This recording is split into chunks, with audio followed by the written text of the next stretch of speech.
Welcome to the Football Pyramid Talk podcast. Available to listen to on YouTube and Spotify. George, Simon and Sterling as your hosts. 7 different leagues. Enjoy the episode. Hello everybody and welcome back to the final episode of the Football Pyramid podcast.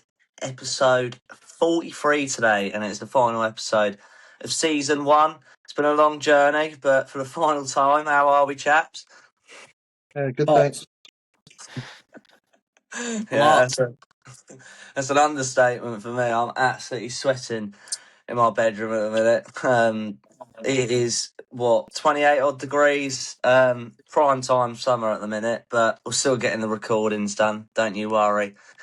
Short episode today, obviously, as non-league has ended and only one game in amongst the EFL with the playoff finals, and then obviously the Premier League as usual. But that has come to a conclusion, and then at the end we'll have our Monday Night Football predictions, which I gathered are predictions from the start of the season, see how we did in those, and then we'll tally up our results to give you our full results from all the predictions we did. But we will start off in the Premier League, where the season has come to a close, and Brighton have got Europe again. Absolutely buzzing. If you saw our socials, we were out and about in the ground at the pub and just soaking it in, even though it was a dreadful performance. But I thought we United were quality, but at full time no one gave one, did they? I was bouncing about, had my shirt off, waving my shirt about, this one here, thought I'd get it back on for the pod.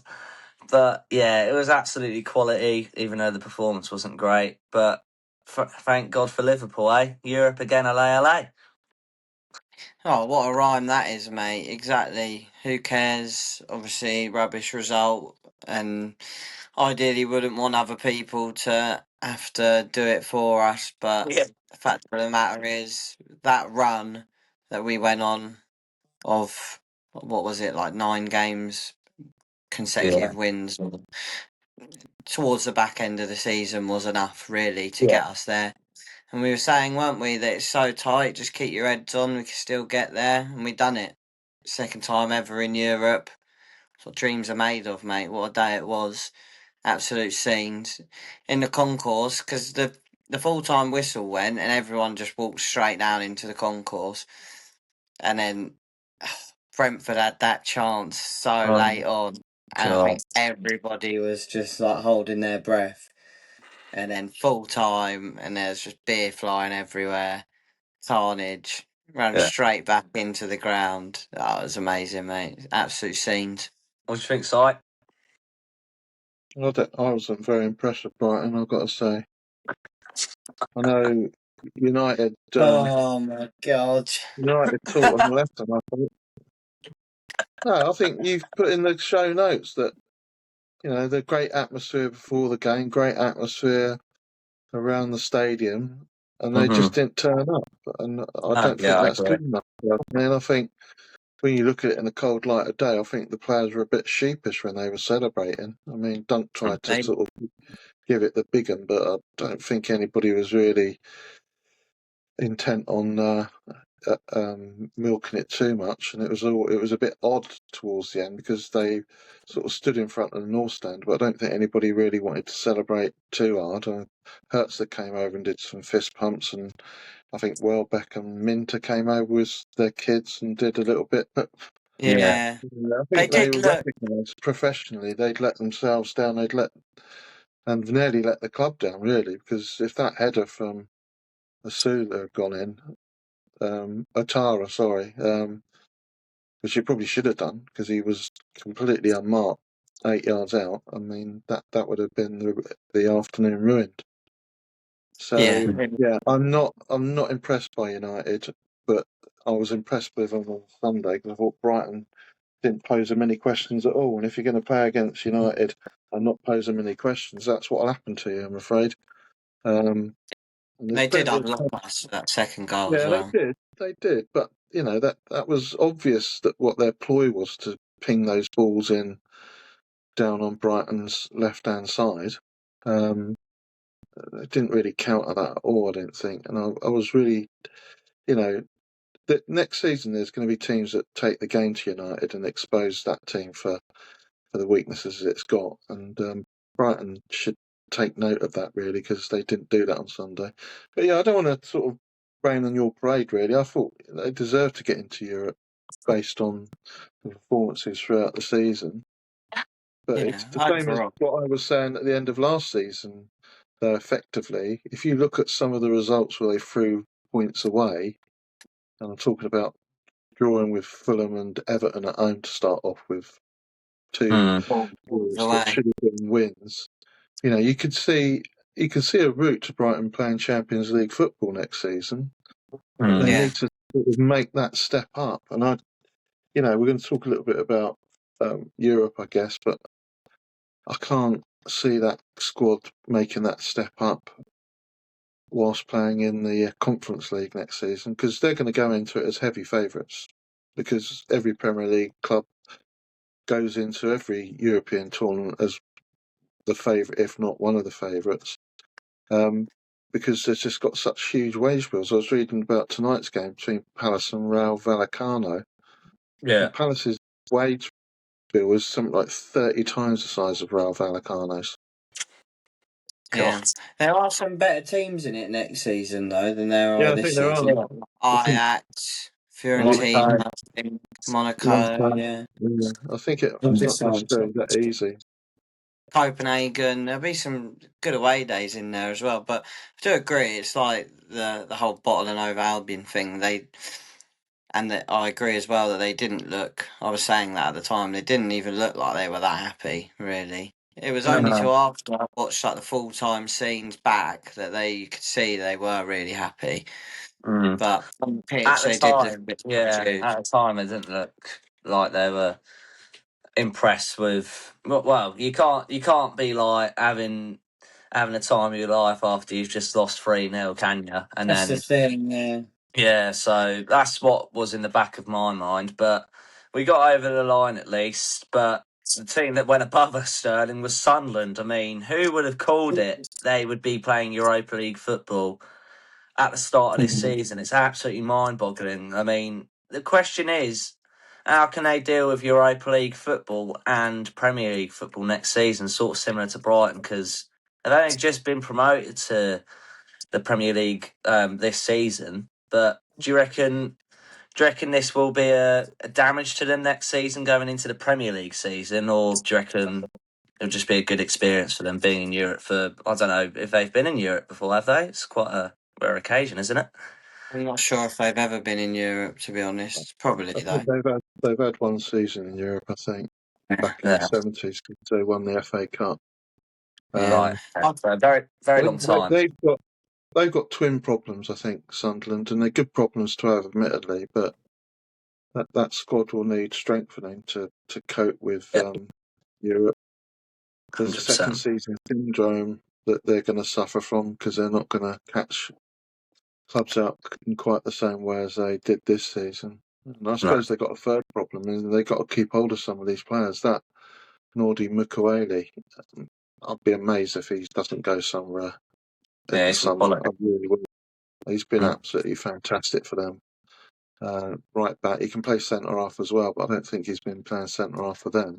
No, he's been playing right back. Yeah, he's been playing right back. But when you think that Liverpool, their options at right back are just populated by people that can't get fit enough to stay on the pitch, and they played 85% of this season without a recognised right back. I can't imagine that the powers that be at Liverpool aren't looking at Mukwele, which, Sunderland stole from PSG, really. I mean, I don't think they paid that much for him at all. I would imagine Liverpool will be straight in there for him. It would be a big miss. They've got those problems. Yeah, I'm not going to count them out, because you actually said to me the other day on the sofa, it might have even been yesterday, Dad, do you think they're going to go down next season? Yeah, I thought, well, I'm not going to pin my colours to the mast at this stage in bloody May, but yeah, I think, there is that complex of second season syndrome. I can't remember how many seasons ago it was, but a little while ago, Burnley, for example, were in Europe Yeah. and flirted with relegation. West Ham, when they won the Conference Conference. League, were sort of down towards the bottom end of the table. It's not Yeah, easy, true. Yeah, it's and true. you've got to add this second season syndrome to the mixture. I think. Yeah, they're going to be able to attract loads of really good players, and if they have, with being in the Europa League, and if they have a similar, if not better, transfer window than they did last summer, then I think they'll be more than all right. So I definitely wouldn't count them out at all. I think they'll have another good season, but it definitely was a surprise. I mean, it goes back to what we were saying about Brighton. It's like, oh, I am buzzing. Like, I'm not going to think about this, but also ties into what you said, Dad. It's like it shouldn't have been finishing below Sunderland. The position Sunderland were in a few weeks ago compared to Brighton, it was like Sunderland were out of it. We weren't even thinking we needed to worry about them. And it's like, as what you said, Dad, if we can next season find a bit more consistency throughout the season, and rather than going on a a, a winless run of 1 in 13 and a winning run of 8 wins in 9, and you can just spread that out throughout the season, sort of like what Villa do. They never really go on bad runs. They went on like 5 without a win at the start of the season, and then I think their worst run was after that was not too long ago, a few weeks back when they hadn't won maybe in 3 or something like that. You know, Yeah. that's standards you've got to get to. But yeah, Sunderland, congratulations to them. To be honest, it'll be good to see them there. I think we got to speak about relegation as well before we eventually move on, because West Ham are down. You see Declan Rice's reaction to that and what he put in his story as well today, George. Yeah, he was fuming after he heard it from like what was it, the tannoy on at Sellers Yeah, Park that yeah. Stam had been relegated. Put on Massive his story moment. today as well. He was Yeah. saying story. Oh, I'm gutted about this. West Mm. Ham is a club I do really love. I'm sure they'll be back to where they belong. Yeah. Thought it was quite classy, actually. I also saw this. I think it links into what you've been saying for the past couple of weeks, Simon, about their funds. Apparently, I don't know what it causes, but they've got to try generate £150 million this summer to try and stop something from happening. I don't know exactly what that is. Do you know what that is? But I saw that and I'm like, they're not going to get £150 million unless they sell their old team. Well, No. I've been calling this for a couple of months, saying Yeah, you have. that Yeah. if they went down, I can see them going out of business. I really could, because they do need to generate at least, the figure I read was 110 million, but whatever it is, it's a lot of money, and they Yeah, need yeah, to yeah. generate. They need to generate that money to stay in business, basically. Hmm. And if they don't generate that money, they're in danger of not staying in business, and they're in danger, even if they get to that figure, of not meeting um, financial requirements, which in the Championship are even stricter than they are in the Premier League, and they will come under that purview as soon as that fixture list is announced. So, and they've got the added problem of that they're trying to sell players that have got contracts, and I think they're not completely useless in terms of the executives. I think a lot of the contracts are now going to be featuring lots and lots of cuts in salary, but they're still going to be relatively well paid players at Championship level. Yeah. And they're going to need Premier League clubs to take the players off them. I mean, their biggest asset Yeah. is obviously Bowen, Hmm. but And that's Fernandez. he's not Yeah. uh, he's not the youngest, is he? And he's got deep roots to Yeah. London, so he might not be that attractive to teams up north, but might be Got interesting. deep roots to West Ham, Yeah, period, hasn't he? Like, yeah, it begs the question whether he even want to leave there no, because Yeah. of who his father-in-law is, and and things like I that. don't think it's the case of whether he wants to leave there. He will have to go. I mean, Yeah, they were talking on the Anfield Wrap that they would probably Liverpool would be interested in him, but mm. they reckon West Ham would only be interested in loaning him out Get him out of the Albion. Yeah. with a view of him Dude, going the back to winger, West we need a Ham. few wingers. Yeah, Yeah. well, loaning him out with a view to him going back to West Ham when they get promoted. And I thought to myself, they're not coming back up. Not anytime soon, West Ham. Well, Nuno's confirmed to stay there as well now. Nuno's Yeah. confirmed going to Yeah. stay, keep him up Really? in the What, back Championship. to And back? he's got a proven record in the Yeah. Championship. He's a brilliant manager. So, It doesn't matter about whether he's a proven manager. We've looked at that championship every week for the last 40 odd weeks. There are some Yeah. quality teams in there, and there are some good teams coming up. You know, Bolton it will does go to. matter to a degree, though. He's got the know-how to get a team out of that division. Yeah, all right. They might be Well, screwed in terms of the players going out. Not yeah, having I it. mean, Wolves are going to be strong favourites to go back up. You've got Bolton and Cardiff coming up. Goodness knows what Lincoln will do. And then on top of that, you've got the fact that Middlesbrough will be smarting from what's happened to them. Yeah. Southampton building on the success they've had, Millwall just missing out. It's not a given that they're going to come back up, and that's the point I'm trying to make. Definitely. Saying that you're going to Mm. loan Bowen out for a season and take him back on when you get back in the Prem, I think, is for the birds, frankly. Yeah. Yeah, it is. I mean, it's such a tough championship, and Spurs have got to count themselves lucky, haven't they? I mean, I don't know what you think of like the reaction of the players and the fans. I saw like a Spurs fan filming himself crying about it. I'm like, it's a bit. I don't know. I think that's a bit I didn't embarrassing. see that. It's a bit embarrassing to be honest. But That yeah, is embarrassing. Like, I yeah, get being excited about it and relief, but I wouldn't be crying. God, no. yeah, Be yeah. embarrassed. But that's what I was saying. I think someone talk sport put it right. You clap the fans for putting up with you for the season and being like, well, how have we got ourselves into this situation? Thank you for your support for such a terrible season. And then sort of be like, well, if you look back on it, we were absolutely shocking this season and we finished 17th 2 seasons in a row. For a Yeah, club of exactly. Spurs' stature, that is absolutely embarrassing. If I was a Spurs fan, I wouldn't really know what to do with myself if if a team as big as Spurs had just survived relegation in a league where they traditionally are always in the top 10, but not in the Yeah. last 2 seasons. I mean, it's absolutely crazy, but see what De Zerbi can do there next season. Do you reckon he'll turn it around? Because, I mean, we said at the start of the season how Thomas Frank might, but that didn't go to plan. But I reckon De Zerbi's, you could call it stubbornness, but it's just will to win. He's so just down to earth for the players. He gets what he wants. So I think that's what Spurs need going into next season, don't you think? Yeah, definitely. It's down to earth, and it's somebody that's gonna absolutely tear them apart if they don't.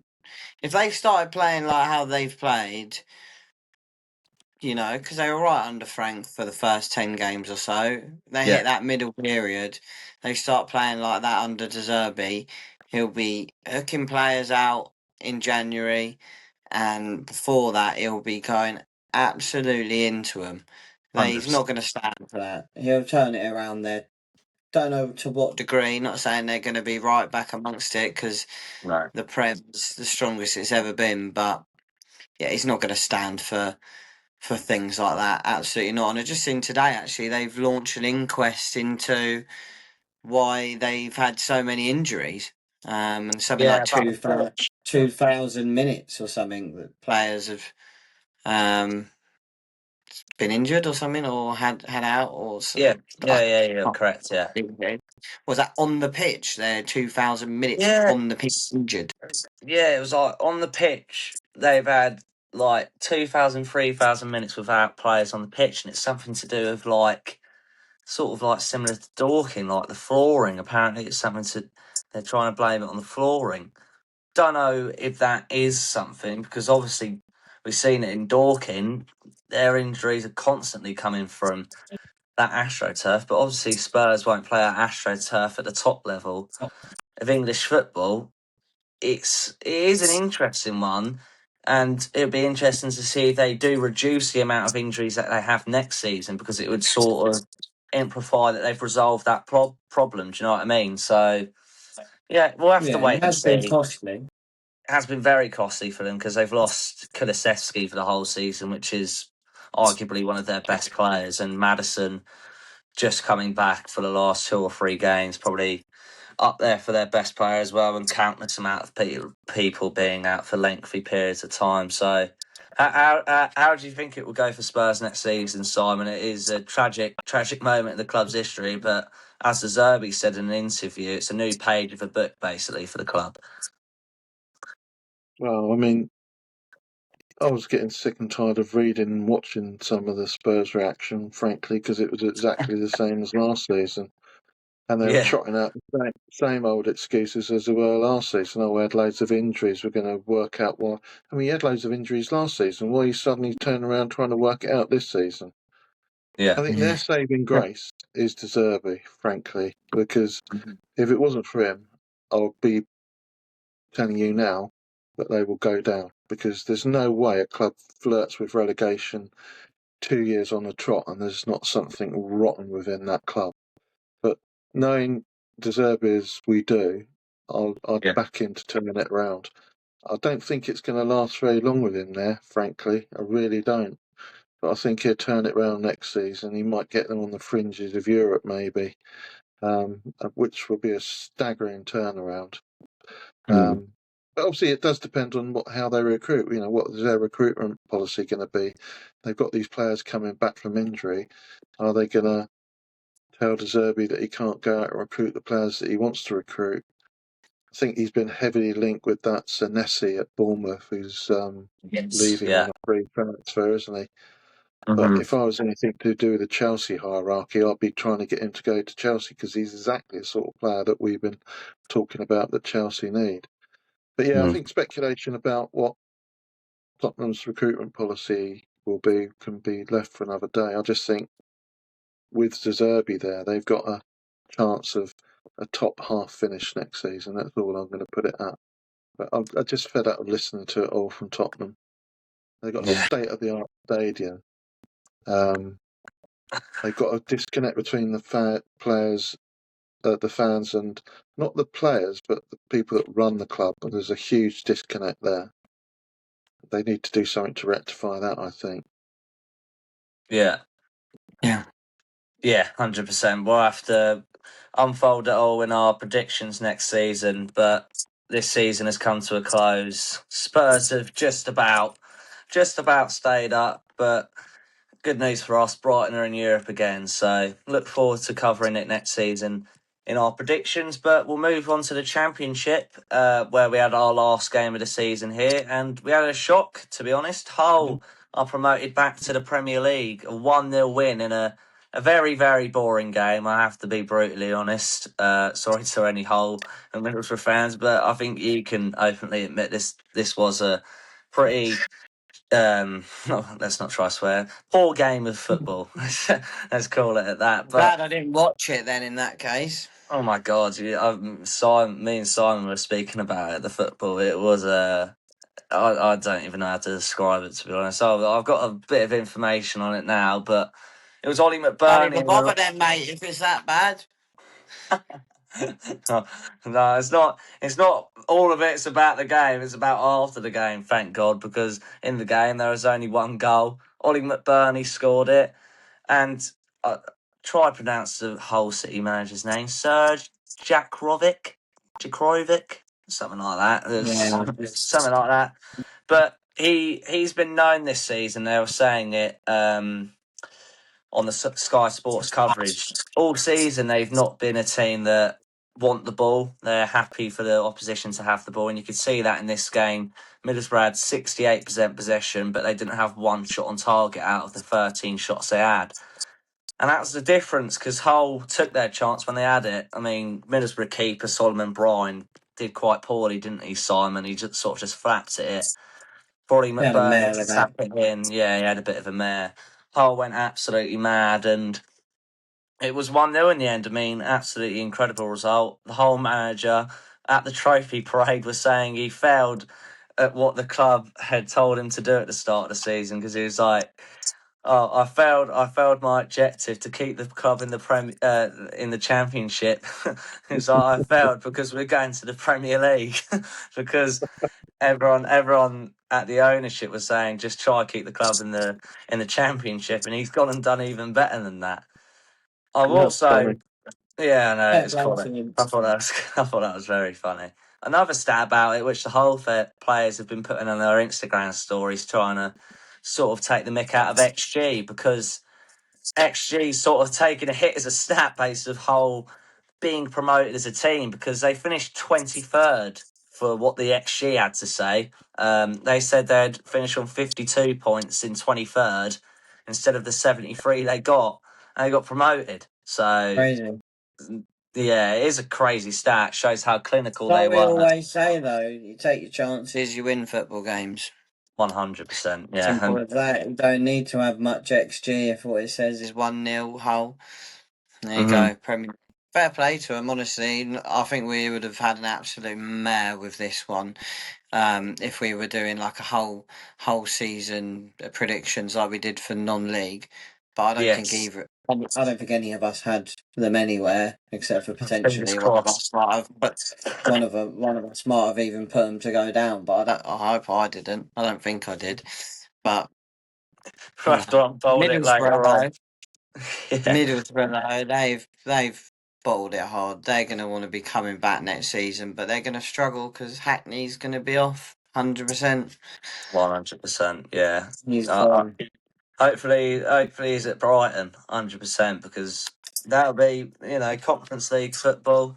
Might attract him to the Albion, watching him play. When he came on, he brought a little bit of a spark to what was a really dampening Middlesbrough performance. I thought they were really poor. Didn't you think, Simon? Yeah, it was an awful game. I mean, I didn't watch the first half because I'd already decided it was going to be one of those tactical nightmare games where Yeah, I it could was going to tell be straight away. decided by the odd goal, and I think we called that last week. Mhm. I mean, he took his chance, McBurney. Fair play to him. They didn't look like they were Mhm. going to create anything either side. I'd already resigned myself to penalties. Trouble for the whole is that the historical record of teams that finish where they did and then win the playoffs and get promoted is not good in the Premier League. I No, saw I that. was going to say I'll put my neck out now for them to finish dead last next season. Yeah, I mean Palace did it in Join us. Palace did it in '97, finished stone last. They did it again in 2004 and finished second to bottom, third from bottom. Sorry. And Blackpool did it in 2010 and finished second to bottom. So the only team that did not get relegated was West Ham in 2005. They finished ninth. Right, yeah. So it is Very possible, good. but I think, correct me if I'm wrong, but that might have been the West Ham team that got relegated on something like 39 points the season before. So it's not Yes, altogether yeah. surprising to That, see them come straight back up yeah. It and was did that relatively stat. well.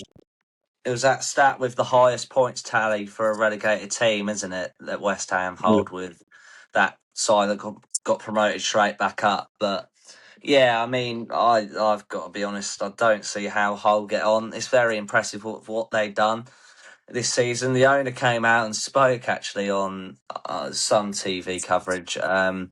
He was saying about how they were watching a Las Palmas game, the team that Ollie McBurney was playing for, because if they got relegated, they knew that they could go snatch him up on a free because of something on his contract, and they actually went down. So after they got relegated, they were like celebrating because they knew the fact they were going to get him, and you can see why, because he's just gone and scored the winner in the playoff final, which everyone on the panel, when it was said on the TV, were absolutely pissing themselves because it's came into fruition and it's got him into the Premier League. And he's had an incredible season back in the Championship. And I can see him being Hull's starting striker next season, to be honest with you.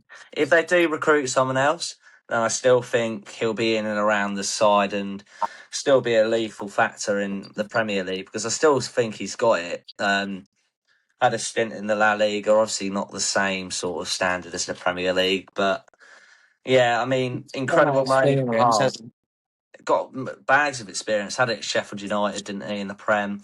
Had a decent season there, but Middlesbrough next season, we said it about West Ham. It's heartbreaking. 2 playoff losses. I mean, it's going to be an hard one to sink in, isn't it? That they got the chance again after they lost. They got the chance and then they lost again. I mean, Do you absolutely think? heartbreaking.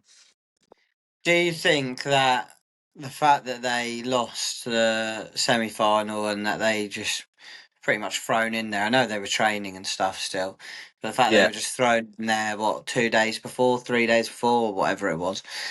Do you think that played a part to why they were so flat? Maybe they didn't feel like they deserved to be there.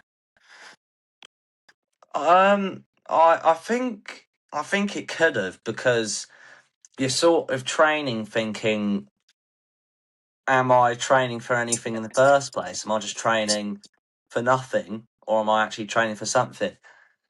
I think it definitely would have, because you never know what's going to happen at the end of it. And when did the decision come in? On the Wednesday? The Tuesday, Wednesday, Tuesday. Tuesday, Yeah, Wednesday. So they would have got back to training on the Wednesday, Thursday. So it's only two tops 3 sessions. And that's the yeah, same for Hull, though. You could say the same for Hull, because they would yeah, have done. They would have been studying on Southampton, but then yeah. it got changed over to Middlesbrough. So Thinking it is a more like psychologically though, when yeah. you Middlesbrough player, staff, whatever, Yeah, fan, you're thinking you've got you knocked. like, You know you've got knocked out, but you somehow got there anyway. Yeah, yeah, like, oh, we don't deserve to be here. We lost. Like, how are we yeah. here? Like, I don't know, maybe potentially What do playing you think devil's to that? advocate. What do you think to that, Simon? Yeah, I think it's got some credence to it. Actually, it's a good point. Yeah, It must be really gutting to have gone through what happened to them down at Southampton, then have all the uncertainty. It's not my place to say whether they did the right thing, but I don't think it was personally. They let the players have a few days off, then brought them back in where it looked like they were going to win the appeal. I could have told them before the Southampton game was played that they would win that appeal if they'd lost the game, so I wouldn't have let them slack for one moment. Just needed to read the newspaper to know that was going to happen. yeah, So, but I think you got a good point, you know. But at the end of the day, that sort of game does just come down to luck, really. It's Yes, well, lottery. not bother playing the game and just toss a coin, because that's really, those games are never exciting. There's just so much on the line, isn't there? Yeah, they're yeah. always very cagey. Especially the money that you get for winning promotion via the playoffs. It's like the most in like football, isn't it? For it's more than like the Champions League or something, isn't it? It's absolutely bonkers amount of money. So Yeah.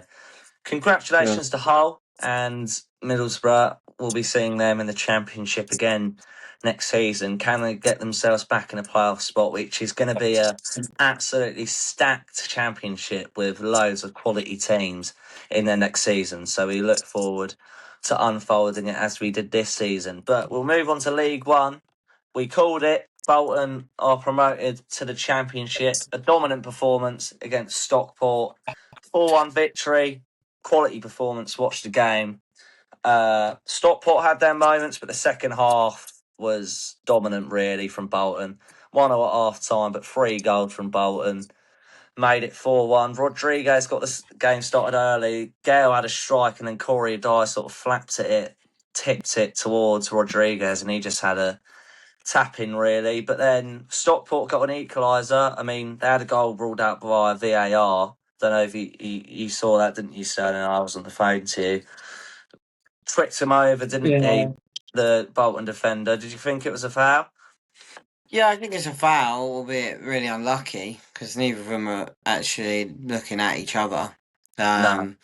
The thing that annoys me is that there should not be VAR in these games. There's no VAR in the EFL anywhere. Mm-hmm. So why on the last day is there VAR? It just doesn't seem fair at all. To be honest, like I just think it's not fair, and it's just it's not right, is it? If they've not got VAR in the whole of League One, and you're a fan of Bolton and Stockport, say if you're a Stockport fan, Yeah. and there's been things that should have gone your way if there was VAR, but haven't gone your way, and then all of a sudden there's VAR in the final, Mm-hmm. and something that has gone your way has been overturned, rightly so, because it shouldn't have gone your way. You can be like, well, that's a load of rubbish, because we've had so many moments throughout the season where we should have been given a penalty or we should have got a goal and it's been disallowed, and it's just not fair. That's what annoys me, to be honest. But I do think it was a foul, and yeah, I agree that it was actually a really even game. It was a really good game. We're saying that these games aren't really ever very good, but this one was in the first half. 100%. It's just the second half really, which I actually didn't catch, but the first half was really good. And that Sidibe he seems like a good player, to be fair, because it's the first time I've watched him properly, and he took both those goals quite nicely. Yeah, the second goal you could call it, but the one that actually counted was a class header.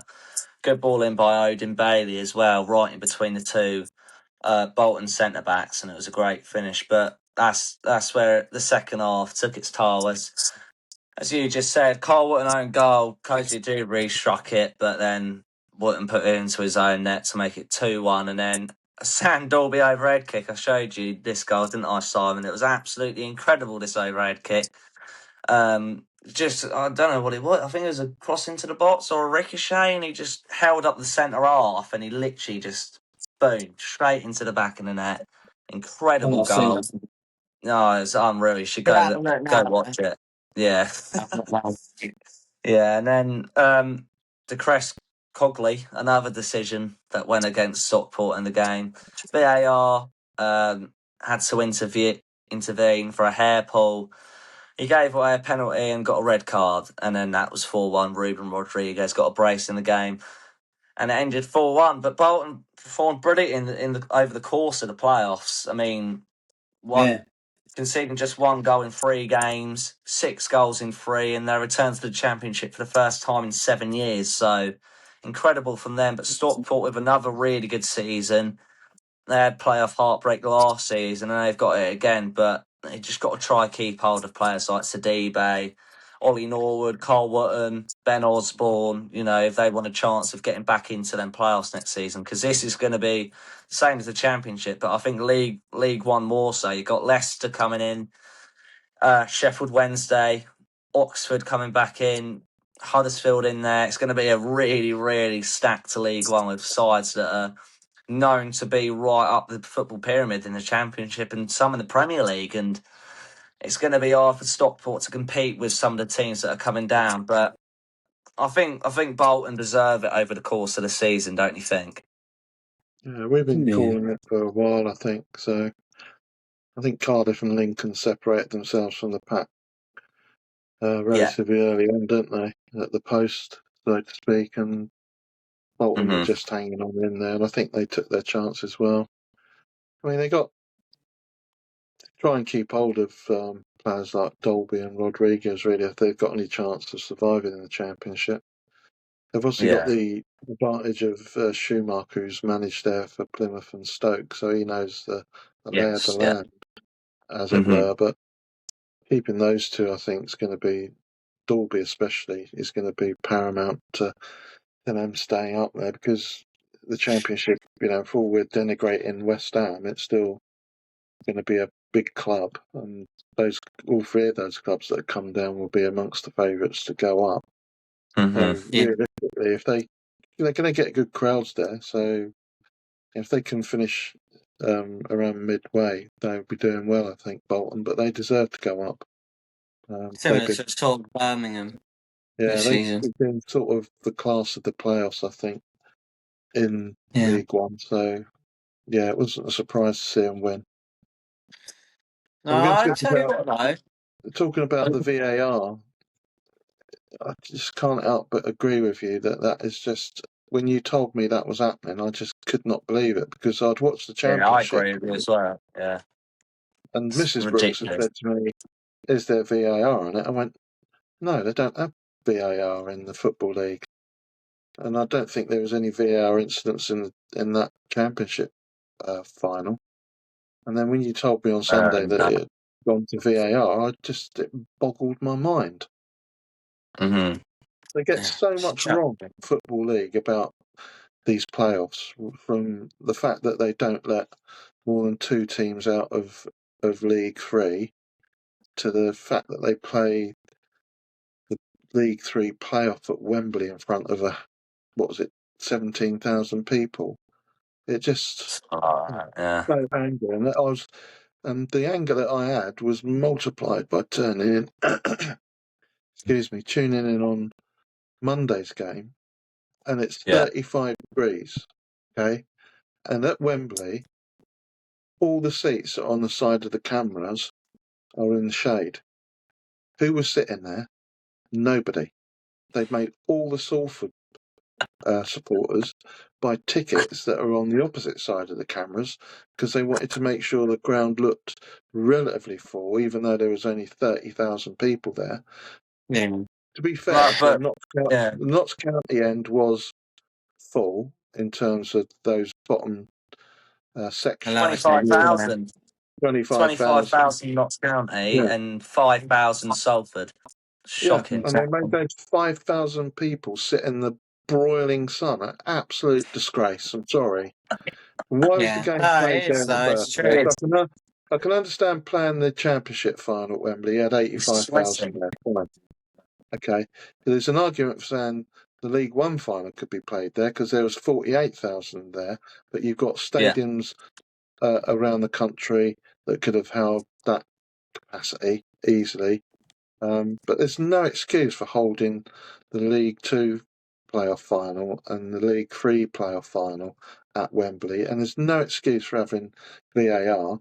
And they need to wake up to the fact that the climate is different now, and we need to be looking out for the supporters as much as we are for the players. They shouldn't be playing in those conditions. I think there's a FIPro regulation that says you're not allowed to play in temperatures of that type that we saw on Sunday. The game should have been, if they saw the weather forecast, they should have been moving the kickoff back to 6 o'clock.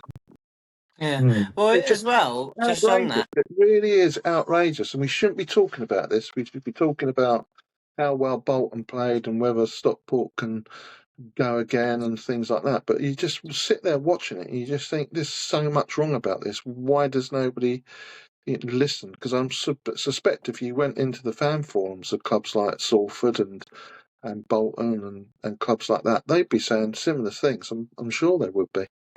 Yeah, Mm. I think so. And also, just like on that, to back up your point, they had didn't they have in that game the names of people that had died through like cardiac arrests and like heart attacks, and people that had saved a life in football grounds this season dotted around Wembley, Mm.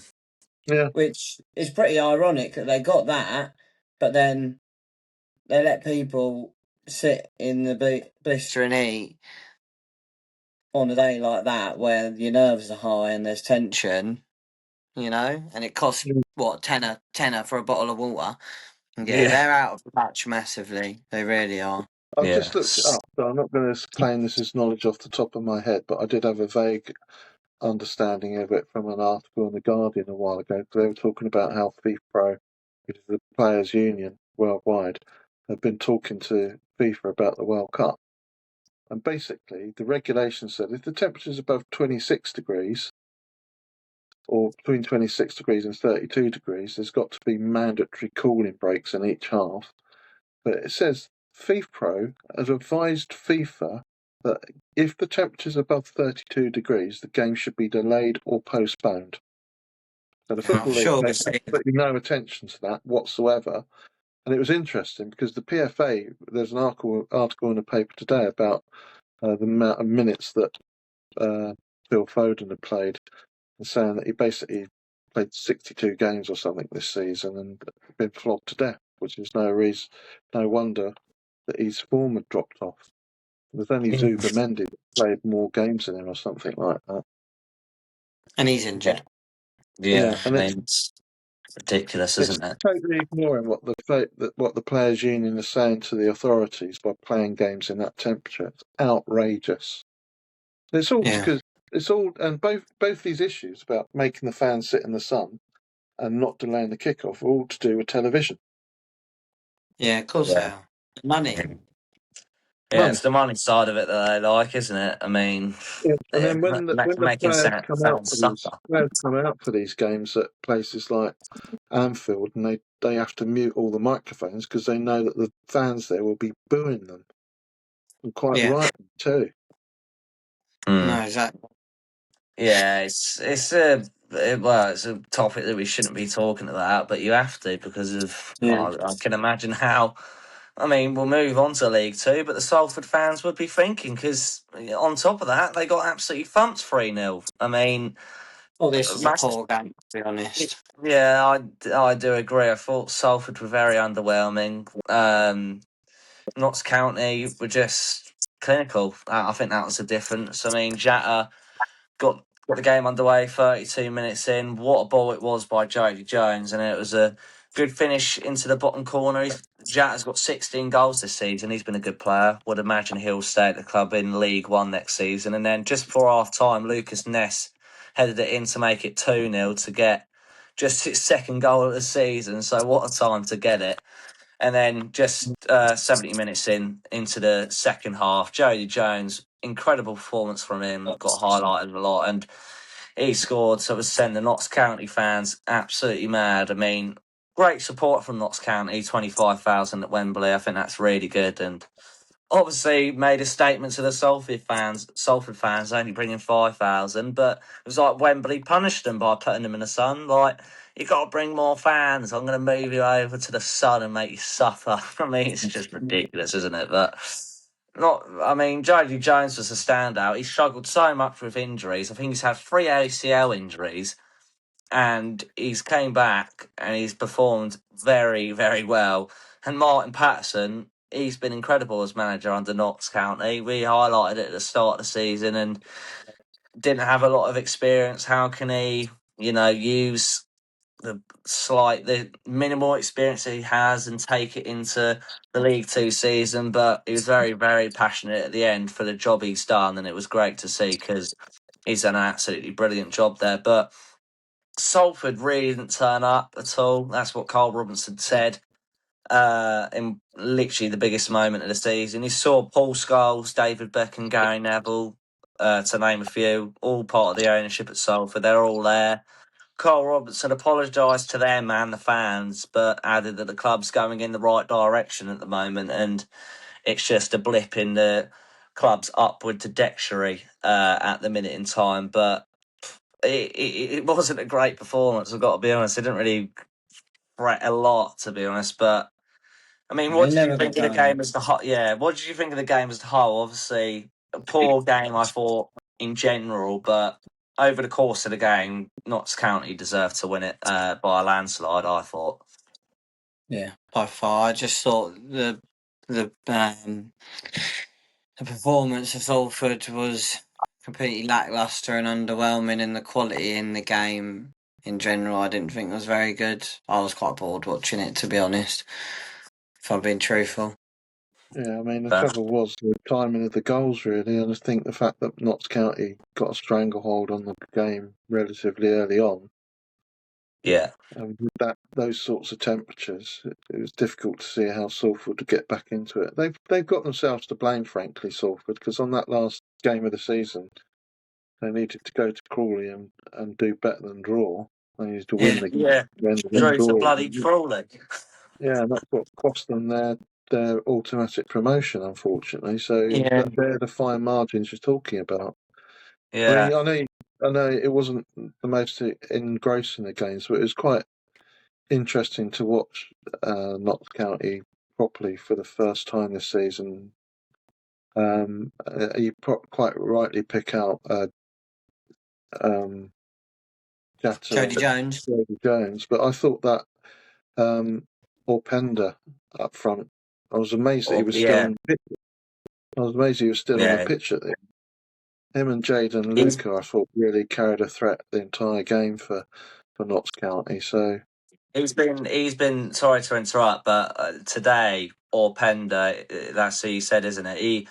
He's been linked with Norwich in the for the summer with the performance he's had yeah, in League Two. So yeah, you saying that, and obviously me watching it, it doesn't surprise me that he's looking like he's on his way to. Well, might not be Norwich, but it's looking like Championship. yeah, maybe a step up. I mean, I was quite interested in what that Martin Patterson said afterwards because he was being quite open about how it's not an Yeah, easy job. And he said people that tell you it doesn't affect your mental health and tell you that it doesn't affect your life away from football are lying. He said because I've been doing it for 18 months and it does affect both of those things. I thought he was being quite frank and honest. But it makes me wonder whether he's going to be able to cope with life in League One because if he thinks life in League Two's hard, then life in League One's going to be even harder. Yeah, yeah, it's quite refreshing to hear that, though. Actually, Yeah, no, it was. I thought he carried himself well, and it was, as you say, it was refreshing to hear him say it. It's just makes me wonder whether League One and the pressures that's going to bring on them because they won't. I don't think they'll be favourite to do anything other than finish in the top half of the table, Notts County, and if they're going to sell Pender and players of that ilk, then they're really going to struggle. yeah. I think they'll struggle next season. To be frank, um, be interesting to see how they do, but I think they've got to invest heavily if they want to stay in League One next season, especially as we said with the quality that's going to be going into that division with Leicester as the big one, and also Sheffield Wednesday and Oxford. The three teams coming down from the Championship, but that is it for League Two. Um, to wrap it up there for Monday Night Football reaction, we had our non-league reaction. We did our Monday Night Football reaction. We will go through them now. Reveal it on the screen for you now. Hopefully, Editor George isn't asleep and he's on it, but I'll reveal it on the dock as well. We've done all right. I mean, some of them we've had Spurs in the top half, which is a bit of a stinker.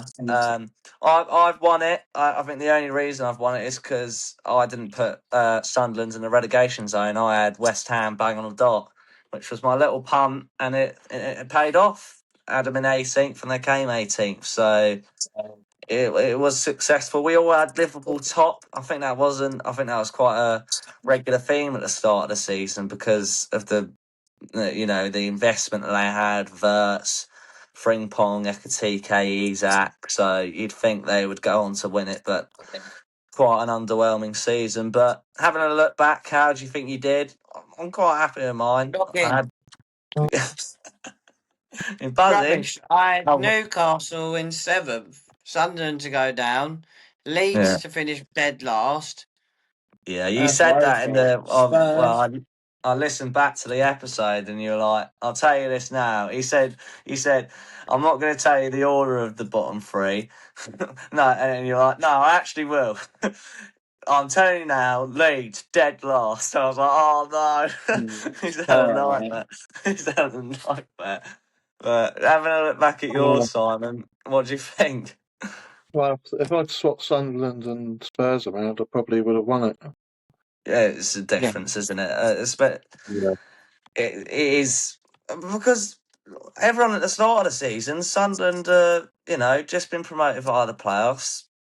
Do they stand a chance of surviving? But the quality of investment they had, it was incredible, and they somehow managed to get themselves into a European spot, which is absolutely incredible. But the It wasn't scores the for this quality of the were, investment. It wasn't the quality yeah, of the investment. It was the investment in the players. That was the key thing. yeah, the Like as investment in I the said players, earlier, like Xhaka yeah, Mukiele.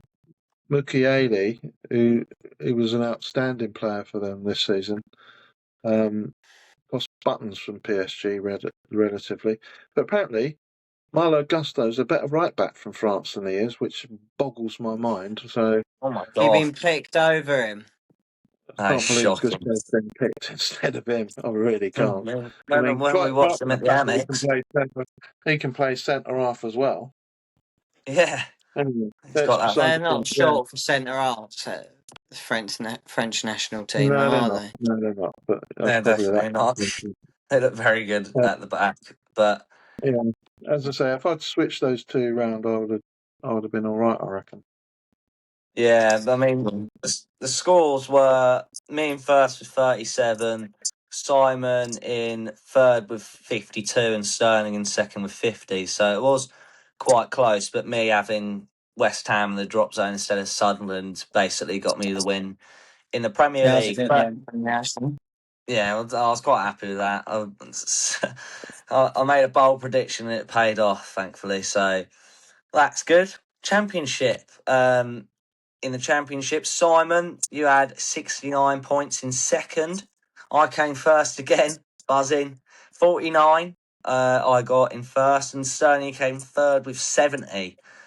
Um, All right. some of the bad ones, Sterling, you had Derby 23rd. That was a big hit because they finished eighth. The We all had Hammer. we all had Leicester right up there. I had them in third. Simon, you had them in third, and Sterling, you had them in fourth. That was obviously a heavy hit because they got bloody relegated. Yeah. I mean, To see why I did so bad. yeah, I mean, We it's got quite, Sheffield Wednesday to go down, right, George? Dad, yeah, you actually didn't have them to go down. that's It's quite quite bold. surprising. That's a bold one. Actually, QPR in Dad the had drop zone as Derby well. in the relegation zone as well. Oh yeah, oh, yeah. And what Hang Watford? on. Oh no, Watford in the drop. And actually, funnily enough, we both put QPR to go down as well, Dad. Which I don't. Hindsight's a Wow, wonderful thing, but I don't know why I was thinking QPR to go down. interesting. That is Next very. season, we'll have a good idea, or a lot better of an idea, because some of these, to be quite honest, I'd just had to throw the kitchen sink at it. Yeah, Yeah, I none of mean, these are an absolute stinker. I'm looking at what I know about Watford and how they churn through managers, thinking they can't possibly sustain that for another season. That's Yeah, why I got yeah, it's true. them Yeah, staying last. But again, I think if I could swap two of mine, Derby and Leicester, I probably would have done relatively okay. You know, I thought But you Birmingham would can't. do well, but there's reasons why Birmingham didn't quite kick on. Yeah. There's yeah. City, We all had Tottenham's at Birmingham in market there. level. Yeah, so I yeah, had Saints as champions, that's not too bad. no, Coventry fifth. Yeah, all West Brom in the playoffs. West Brom in the Yeah, play. I that's a mean, bad one as well, but they, they they had a good team at the start of the season. I mean, yeah, they should have done much better, they West should have Brom. done way better, They let me way down. better. They let you down big time. Like me with Lewis in the Ishmael Prem, but Yeah. that was just Barcy coming in. But yeah, the points I said at the start. 49 for me. Sterling got 17. Simon got 69. League One. I've won again. I've won again. I don't know what is going on. Apparently, I'm better. I'm meant to be better at the non-league side, but apparently, I'm Yeah. better at the EFL and the Premier League side of it, which I don't mind at all. I'll take that. Simon, you've had an absolute nightmare on this one. I've got to admit, my friend. Leighton Orient. Leighton Orient in the playoffs in fourth, Plymouth in 22nd, Blackpool in 23rd, and Reading in 24th. That was, I think, if I do the calculations, what's that, 20, 36? Oh, 52 between four teams. That's a heavy hit. I mean, yeah, that's a bit of a stinker. Sterling, you didn't even do too bad here. You had, I did alright, yeah. yeah, Luton up there. Cardiff off by one. Barnsley was your hit, and Blackpool, Burton in there as well, Yeah. but it wasn't too bad. I had Burton bottom. I had 37. I had Barnsley in there as well. We were quite similar, but Yeah. I think just a few in different positions got me a few extra points. Yeah. But It's looking quite back at your interesting none of us had Lincoln in there. But we Yes. did say throughout the season that they've just come out of nowhere, didn't we? Yeah, So I 100%. find I that mean, interesting. 100%. I mean, they literally came out of nowhere, Lincoln. I don't think they're in anyone's thoughts of idea to be promoted apart from Lincoln fans themselves. And they were probably being biased if they said they were at the start of the season because I don't think they would have thought they would have standed a chance, to be honest with you. But having a look back at yours, Simon, what you're thinking, it's a bit of a stinker from your side. Yeah, well, I was starting to stretch my knowledge really once we got down to this level. It was quite easy to pick out Cardiff and Bolton to finish in the top three. Yeah. Yeah. Bradford, I mean, I Luton. just thought Bradford would carry that momentum on from having watched them in the Bradford was a playoffs. good one. Bradford was a good Yeah. one to put in there. Yeah, I wouldn't have thought that. Luton's one that they let us down. I think all of us had Luton in yeah. second or Yeah, fourth. looking at those teams that I picked for relegation, really, I picked three teams that. I mean, Blackpool were down there for Yeah. quite a long time, weren't they? And Reading didn't have the best start to the season, but turned it round. So, yeah, Yeah. I could have, and will do better next season. Now that I've got a more in-depth knowledge of what's going on. Yeah. We all should do better. We like to hope so. I mean, we have a full season's worth of knowledge, so hopefully going into it, we're a bit more clued up. Are you happy with yours, Sterling? Yours look decent. This one narrowly missing out on the win. Yeah, I'm relatively happy with that, to be fair. Got Northampton dead on going down. That's a good one. Um, Yeah, yeah, yeah, not too bad actually. The relegation sides weren't too far off. It's just a few of those in the playoffs and those teams, yeah, below Cardiff that let me down. But yeah, I'm pretty happy with that. decent. Last league is a League Two. In second place was Simon. You did a lot better. You had Notts County and Chesterfield bang on in fifth and sixth. We all had, funnily enough, this was quite an interesting one. We all had Accrington Stanley and Cheltenham as our two relegated sides, which was quite an interesting point, and they both stayed up. So fair Yeah, play to them.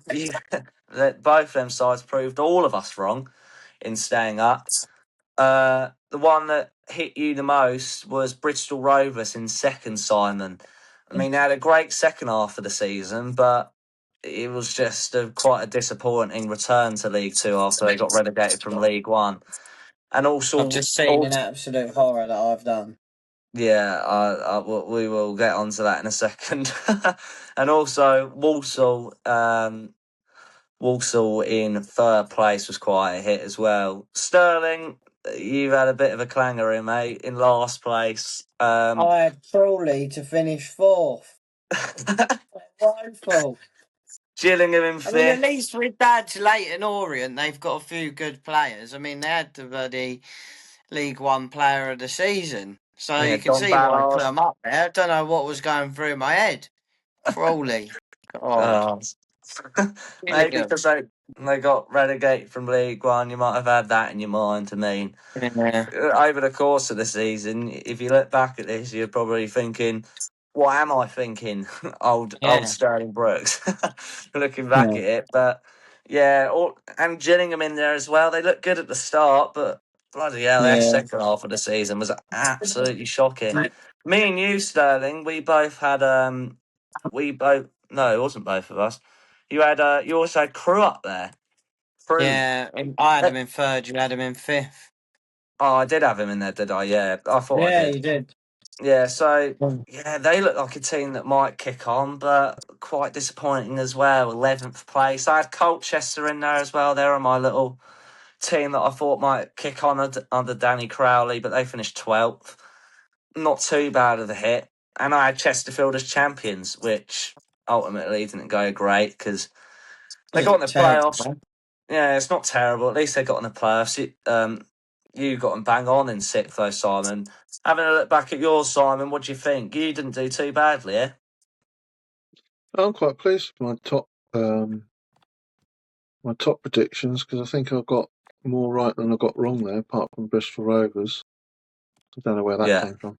Walsall, you really wouldn't have. I mean, when I went to Australia, they were doing quite well. I came back from Australia and they'd sacked the manager and they were in freefall. Yeah, Walsall, they should have done much better. Yeah. 100%. I mean, We talking about all had them in there. Stanley and Cheltenham, we all picked them to be the bottom two. I think I would be amazed if we picked other teams to be the bottom two next season, quite frankly, because I can't see either of them turning the financial problems they've got off the field around anytime soon. And the fact that you've got Newport County in there is probably maybe break up the duopoly of those two, but they're going to be big favourites to go down, both of them. Yeah, run it back with Atkinson standing in Cheltenham in the relegation zone. But yeah, having a look at your style, and this was your worst of the lot by a landslide. Rubbish. I mean, it to be fair, the championship was, but this one in terms of the team you had in there. Looking back at it, what are your thoughts? Yeah, it's woeful, mate. Woeful. Short and sweet. I'm quite happy with mine. I had quite of them quite far off, but not as far off to create a substantial score. I had 5, 6, and 7, so not that big of a margin. So I had Notts County in there. I'm quite surprised I had them in there. I wouldn't have thought. You done well. Yeah, You did well.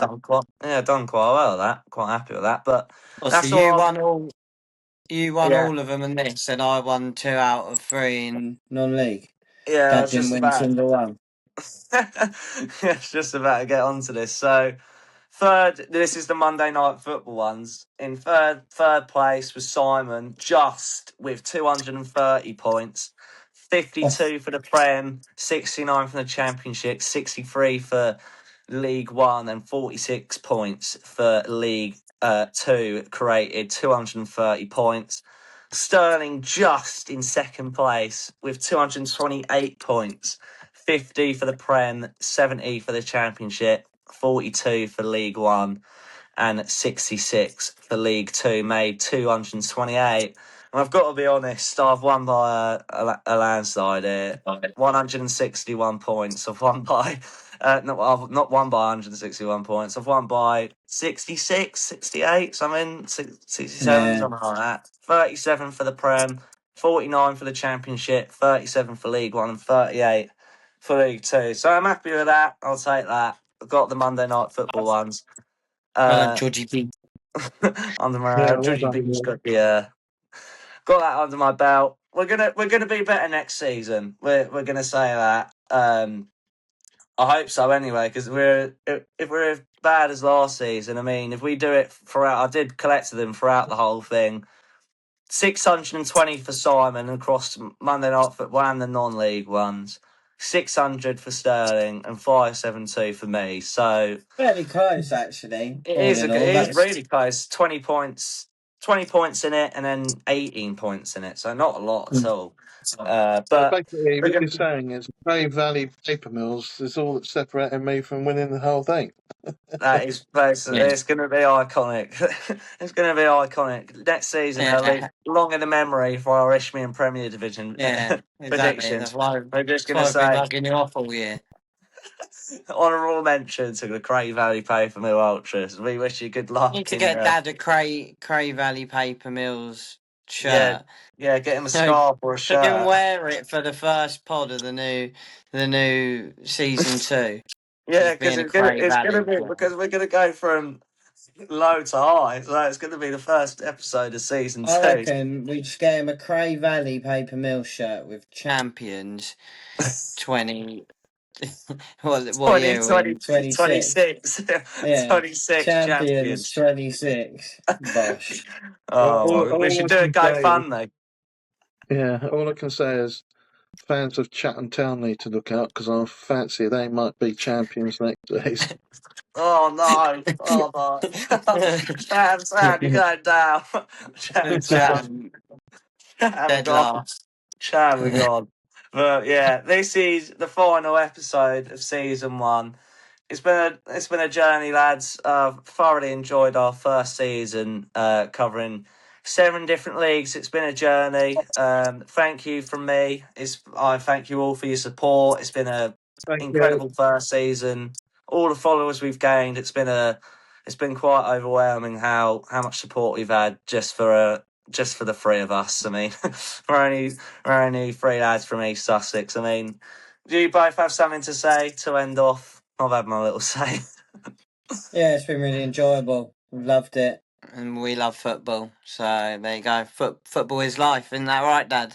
Yeah, football is life, and the English Football League needs to sort out League 3. We're starting a campaign.